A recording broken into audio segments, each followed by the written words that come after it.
Começar, uma dúvida, né, que o pessoal sempre tem, né? Existe rio no ambiente urbano? Como que eu identifico um rio no ambiente urbano? E aí a gente começa com uma provocação, né? O que é um rio?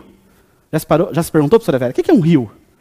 Segundo Cristofoletti, o papa da geomorfologia brasileira, né, o grande pesquisador que iniciou os estudos da geomorfologia no Brasil, ele coloca que rio é qualquer fluxo canalizado. Muito simplificado o conceito, né?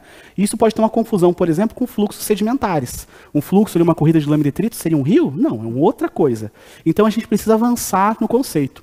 Isso é natural dentro da ciência. Propõe-se um conceito, é debatido, o pessoal vai para um evento, debate com os parceiros, com os pares, e vai amadurecendo o conceito.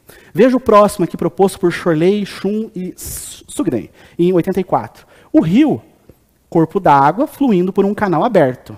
Ah, corpo d'água fluindo por um canal aberto. Mas e os rios subterrâneos? Os rios do ambiente kárstico, né? Para quem não sabe, as rochas calcárias, as rochas que se dissolvem, elas têm um processo de solução ali conforme a água está presente, formam cavernas, ambientes cavernícolas.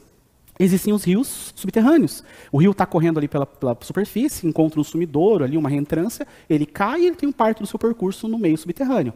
Esse conceito já excluiria esse tipo de rio, tá certo? Vamos avançar um pouquinho mais, vamos ver uns conceitos mais modernos. Vejam que esses conceitos aqui são década de 70, década de 80.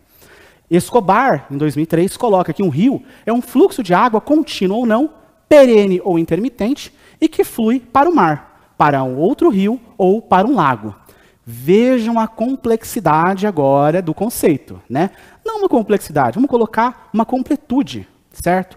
O rio é um fluxo de água, contínuo ou não, certo? Ele pode ter uma parte sua ali, um canal propriamente dito, ele pode entrar num banhado, depois voltar, surgir um rio. Ele pode ser perene ou intermitente, né? O seu fluxo contínuo ou esporádico ao longo do ano, conforme o regime climático.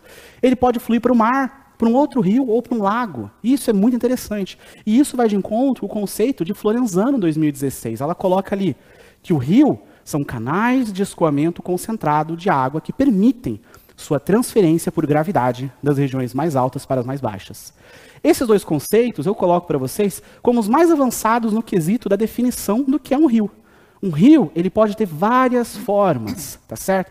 E algumas vão estar presentes sempre, né? Alguns critérios, ou seja, a presença de água, tá certo? Essa questão de um fluxo mais ou menos acanalado, ora ele está dentro de um canal, ora ele está fluindo para uma área úmida, e assim vai. A gente tem uma série de critérios que dizem para a gente o que é esse rio.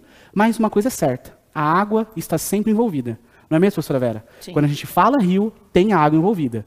E aí eu pergunto para vocês, no ambiente urbano, teria como a gente não ter a água presente? Teria como não ter um rio presente?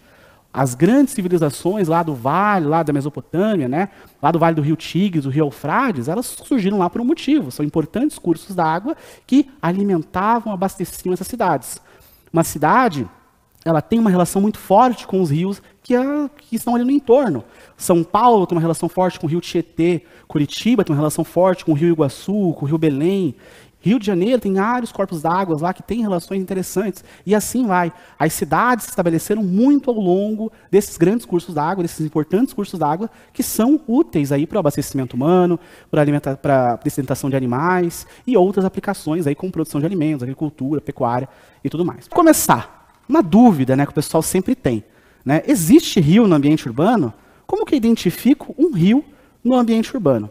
E aí a gente começa com uma provocação, né? O que é um rio? Já se perguntou, professora Vera, o que é um rio? Segundo Cristofoletti, o papa da geomorfologia brasileira, né, o grande pesquisador que iniciou os estudos da geomorfologia no Brasil,